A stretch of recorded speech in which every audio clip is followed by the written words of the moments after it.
What's the most dangerous word a man can say? It's not a threat. It's not a curse. Sometimes it's a single word, whispered so quietly that only one person can hear it, in a room full of armed killers who suddenly don't dare to breathe. A blind girl stumbled out of a storm and crashed straight into the chest of the most feared man in the city. 6 guns came up in an instant. And then he leaned down to her ear and said just one word that changed everything. Stay with me, because nothing about this story is what it seems. The avenue was pure chaos. Honking cabs, frantic shouts, and the relentless hammering of a sudden downpour that had turned the streets into rivers. Lydia Hayes tightened her grip on the strap of her heavy cello case, letting its familiar weight anchor her against the surging crowd. Being blind in the city meant navigating an ocean of sound and touch. Doing it in the middle of a flash flood felt almost impossible. Her white cane swept left and right in practiced, rhythmic arcs, but the rising water was washing away the texture of the pavement, drowning out the small clues she relied on to find her way. Her shoes were already soaked through. Panic was beginning to claw at her throat. She needed shelter, and she needed it right now. Through the roar of the rain, she caught it, the soft, muffled hush of heavy revolving doors, the faint, elegant strain of a string quartet playing somewhere inside. A hotel lobby. She turned toward the warmth radiating from the building, toward the subtle scent of expensive flowers and floor polish, and pushed her way through the heavy brass doors. The sudden silence of the grand foyer washed over her, a comforting contrast to the storm outside. She paused, shaking the rain from her dark hair, her chest heaving as she tried to find her bearings in the vast, echoing space. What she didn't know was that she had just walked straight into the heart of a war. Less than 50 feet away, a man named Cassian was descending the grand staircase. He moved with the smooth, predatory grace of someone who didn't just own the building, but owned the lives of everyone inside it. In a perfectly tailored charcoal suit that hugged his broad shoulders, he was the undisputed head of the most feared crime family on the entire eastern seaboard. He was flanked by 6 heavily armed men, led by his ruthless second-in-command. They had just finished a brutal negotiation upstairs. A rival faction had tried to siphon money from the family's offshore accounts, and Cassian had dealt with the traitor personally, leaving a broken man bleeding on the carpet of the penthouse. His adrenaline was still running hot, his dark eyes scanning the lobby for threats. He was a man who trusted no one and forgave nothing. "Bring the convoy around to the front," he ordered his underboss, his voice a low, gravelly baritone that demanded instant obedience. "And have the rivals' warehouses dealt with before midnight. Leave nothing behind." "Consider it done, boss," his man replied, reaching for his earpiece. Cassian took another step toward the exit, his mind already shifting to the logistics of a full-blown war. And then it happened.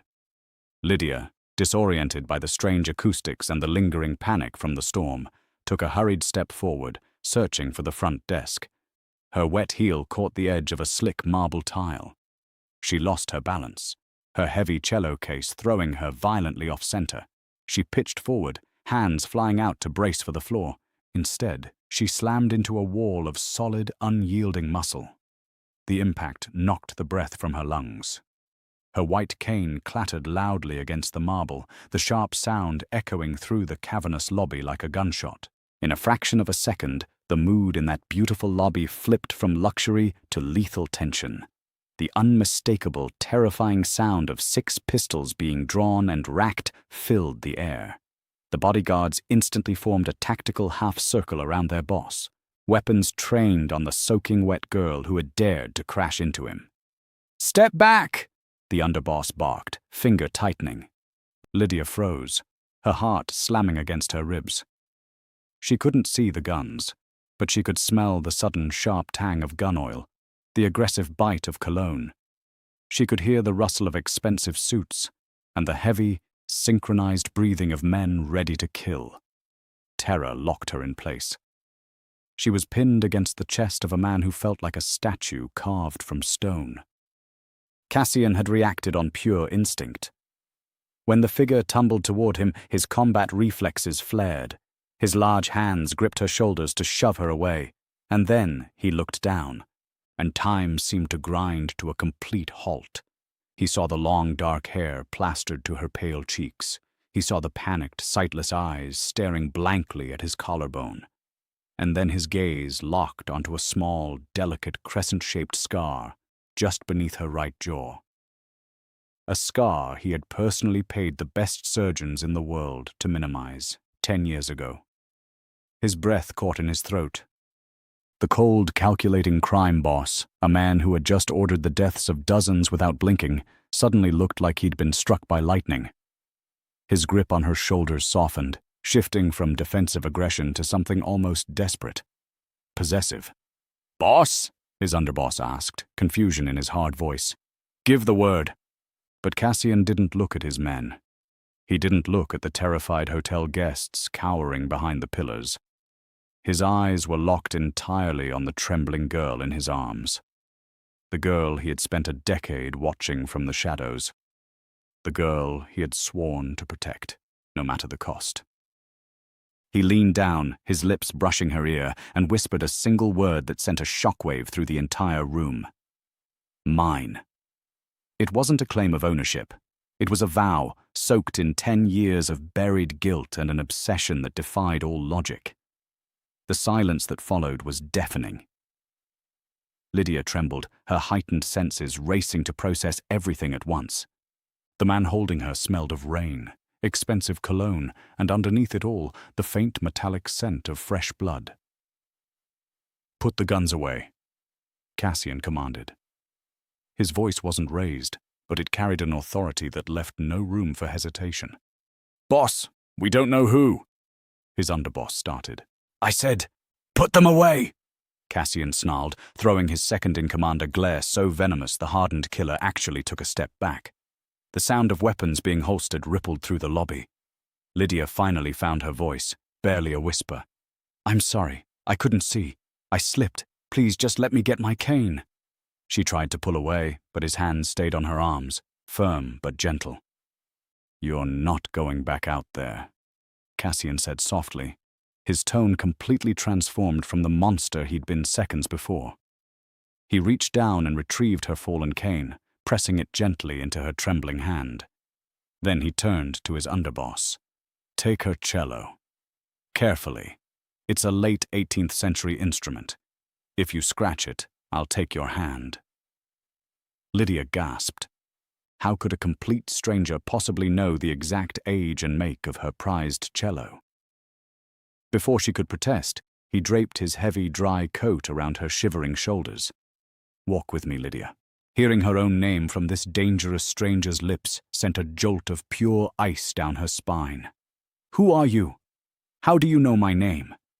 she demanded, trying to dig her heels into the floor. But his momentum was unstoppable. He guided her through the revolving doors, surrounded by a shield of armed men. "I'm someone who owes you a debt," he replied, cryptic, as they stepped out into the storm. A massive black armored limousine idled at the curb, its rear door already held open by a stone-faced driver. "I'm not getting in a car with you!" Lydia shouted, panic finally overriding her shock. She swung her cane defensively, but Cassian caught it mid-air with lightning speed. "Lydia, listen to me," he said, his voice dropping to a desperate, intense register. "Right now, men are kicking down the door of your apartment. If you go home tonight, you will die. Get in the car." The sheer conviction in his voice, paired with the terrifying mention of an invasion at her home, shattered her resistance. Numb with shock, she let him guide her into the warm leather interior. His underboss placed the cello carefully in the trunk before climbing into the front. The heavy doors sealed shut, cutting off the storm entirely, and the car slid into traffic. The drive was agonizingly silent. Lydia sat rigidly against the door, clutching her cane like a weapon, while Cassian sat across from her, his gaze fixed on her face. He poured a glass of dark whiskey and placed it gently into her hand. "Drink. It'll stop the shivering," he said softly. She took a small burning sip, the warmth grounding her. Why is someone trying to kill me? She asked, her voice cracking. I'm a cellist. I play weddings and symphonies. I don't have enemies. You don't, Cassian corrected, pouring himself a glass. Your father did. Lydia's head snapped toward his voice. My father was an actuary. He died in a car crash 10 years ago. Cassian let out a heavy, cynical sigh. Your father was a brilliant man, Lydia, but he wasn't an actuary. He was the chief financial fixer for my organization. Lydia's breath caught. You're lying. My father was a good, boring man. He worked in a cubicle. He worked in a secured vault deep beneath the Diamond District, Cassian countered, his tone holding no malice, only grim truth. He laundered hundreds of millions of dollars for my father. He was a ghost in the financial system, the best we ever had. But 10 years ago, our rivals found out who he was. They wanted him to hand over the ledgers. He leaned forward. That car crash. It wasn't a drunk driver, Lydia. It was a hit. Your father swerved to take the brunt of the impact so that you would survive in the passenger seat. The shattered glass took your sight, but his sacrifice saved your life. Tears pricked Lydia's unseeing eyes as the buried trauma of that horrific night came roaring back. The screeching tires, the shattering glass, her father's final choked gasp as he held her hand in the wreckage. Why are you telling me this now? She sobbed, the glass shaking in her grip. Why ruin my memory of him? Because the man who ordered his death just discovered that your father's daughter is still alive, Cassian said, his voice tightening with suppressed rage. He thinks your father left the encrypted ledger with you. They were at your apartment tonight to torture it out of you. The limousine pulled smoothly into a private underground garage, heavy steel gates slamming shut behind them. For 10 years, I have watched from the shadows, Cassian confessed, a vulnerability in his voice that jarred against everything else about him. And then the pieces of Lydia's life began snapping together with terrifying clarity. The anonymous scholarship to the conservatory, she whispered.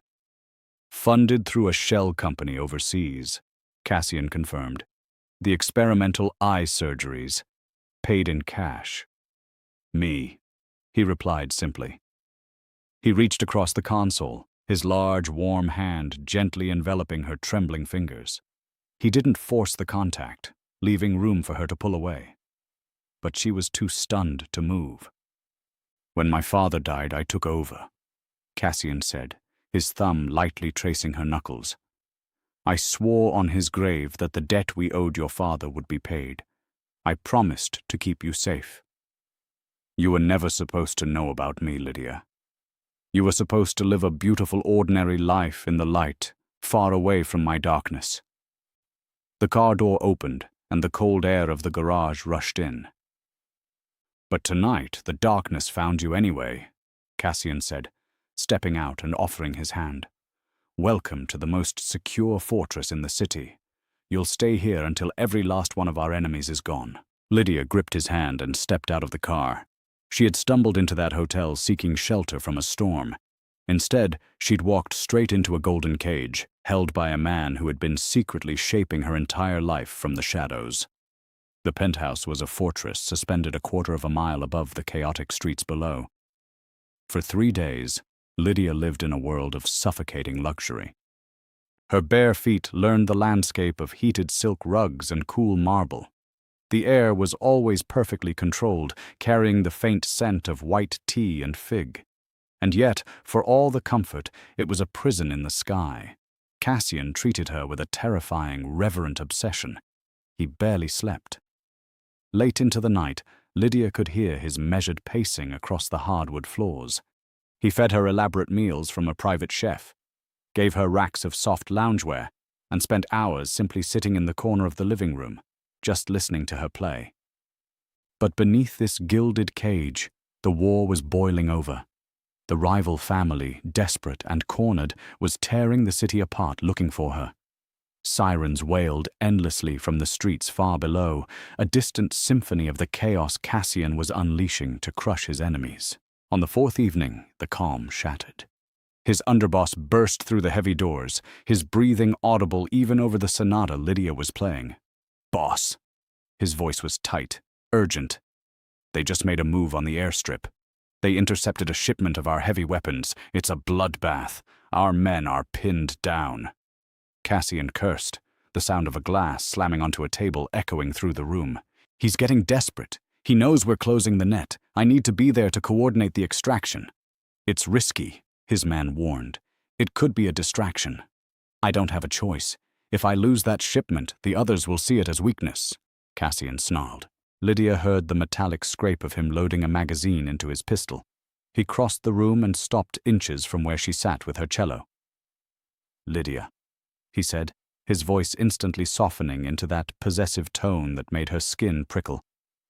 I have to leave for a few hours. The building is on total lockdown. The elevators need biometric clearance. No one gets in or out. Are you going to be safe? She asked, her voice trembling perfectly, projecting the image of the terrified civilian he believed her to be. I'm always safe, he murmured, his knuckles gently brushing her cheek. I'm leaving Daniel to oversee your protection. He's my top captain. You have nothing to fear. With a rush of cold air and the heavy thud of the reinforced doors, Cassian and his underboss were gone. The vast penthouse fell into an eerie, suffocating silence. Lydia sat perfectly still, her hands resting on the strings of her cello. She focused her hearing, mapping the room. The faint hum of the refrigerator, the whistle of wind against the reinforced glass, and the deliberate, heavy breathing of the man Cassian had left behind. Daniel. He stood near the entryway. He smelled of cheap tobacco, peppermint gum, and underneath it all, the distinct odor of nervous sweat, the kind of sweat that comes when a man's adrenaline is spiking. So, Daniel's voice finally broke the silence, and it lacked the respect he usually showed around Cassian. There was a cruel, sharp edge to it now. The famous blind princess sitting on a ghost fortune. Lydia didn't move. Cassian said you were here to protect me. Daniel let out a low, humorless chuckle, and then she heard the distinct, terrifying sound of a silencer being screwed onto a pistol. Cassian is a fool, he sneered, footsteps moving slowly across the rug toward her. He let his obsession with you blind him to the business. You don't burn down half the city over a girl. Our rivals offered me $3 million and a slice of territory to open the door from the inside. That attack at the airstrip, just bait to get the boss out of the building. Lydia's breathing grew shallow. You're betraying him. I'm securing my retirement, Daniel corrected. He was close now. She could feel the heat radiating off him. They don't want you dead, sweetheart. Not yet. They want the ledger your father hid. The master account numbers for all the shell corporations. Your father was a paranoid man. He wouldn't just destroy it. He left it with you. I don't know what you're talking about, Lydia whimpered, shrinking back against the neck of her cello. I'm just a musician. I've been blind since I was 12. Cut the act! Daniel spat, reaching out and grabbing a fistful of her hair, yanking her head back. She cried out in pain. You're going to tell me exactly how to access those accounts, or I'm going to start breaking those delicate, expensive fingers of yours. One by one. And right there, Daniel made his first fatal mistake. He assumed her blindness meant helplessness. He assumed the trembling girl in front of him was nothing more than a fragile victim. What he didn't know, what nobody knew, was that her father, a man hunted by the most dangerous criminals on the coast, had spent his final years preparing his daughter for the exact moment the shadows finally caught up with her. Please, Lydia sobbed, dropping her cello bow. Her hand scrambled blindly across the floor, reaching for her white cane lying near the chair. I'll tell you whatever you want. That's a good girl, Daniel mocked, loosening his grip slightly, his arrogance peaking. Where is it? Lydia's fingers wrapped tightly around the grip of her cane. The ledger isn't a book, she whispered. And then something changed.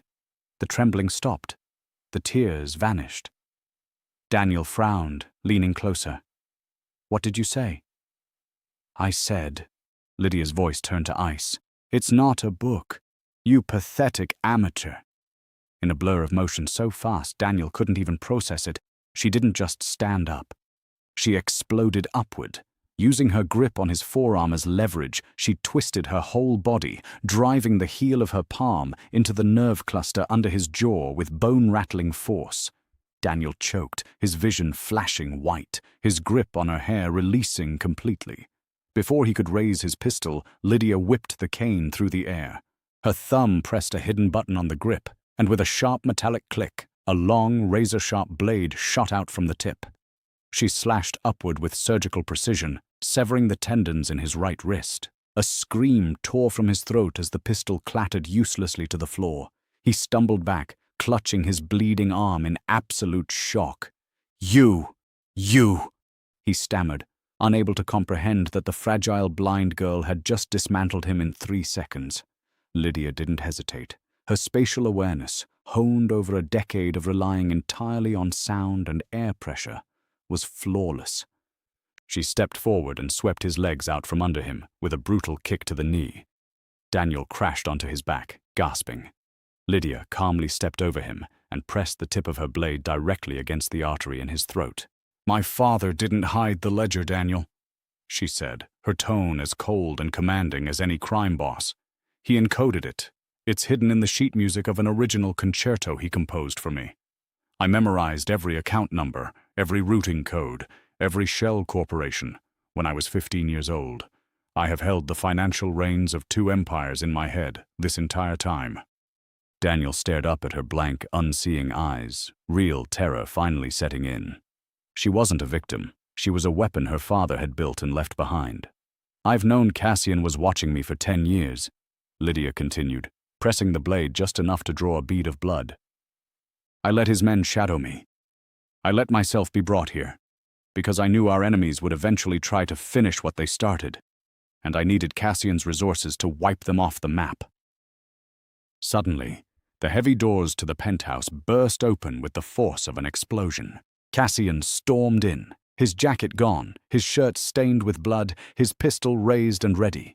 His men flooded in behind him, having realized the airstrip attack was a diversion, and raced back across the city like madmen. Cassian froze, the breath leaving his lungs. The scene before him defied all logic. His fragile, terrified Lydia was standing over his top captain, a bloodied blade pressed to the traitor's throat.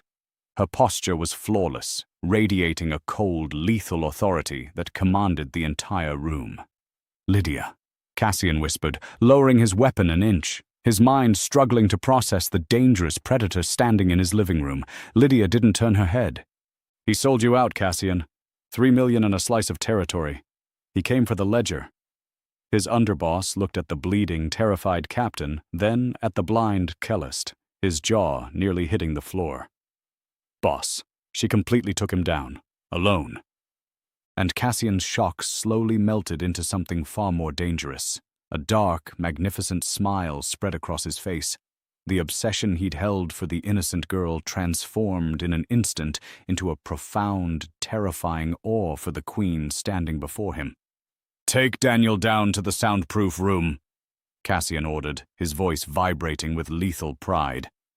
"He gets to live just long enough to tell us exactly where our enemy is sleeping tonight. And then he doesn't." His men hauled the weeping traitor off the floor and dragged him out. The doors clicked shut, leaving Cassian and Lydia alone in the shattered luxury of the penthouse. Cassian holstered his weapon and walked slowly toward her. Lydia pressed a button on her cane, and the blade retracted seamlessly back into the shaft. He stopped inches from her, the scent of gunpowder and rain radiating off his clothes. He reached out, his blood-stained hands gently framing her face. "You played me," he murmured, his thumb tracing the scar on her jaw. There was no anger in his voice, only deep, reverent fascination.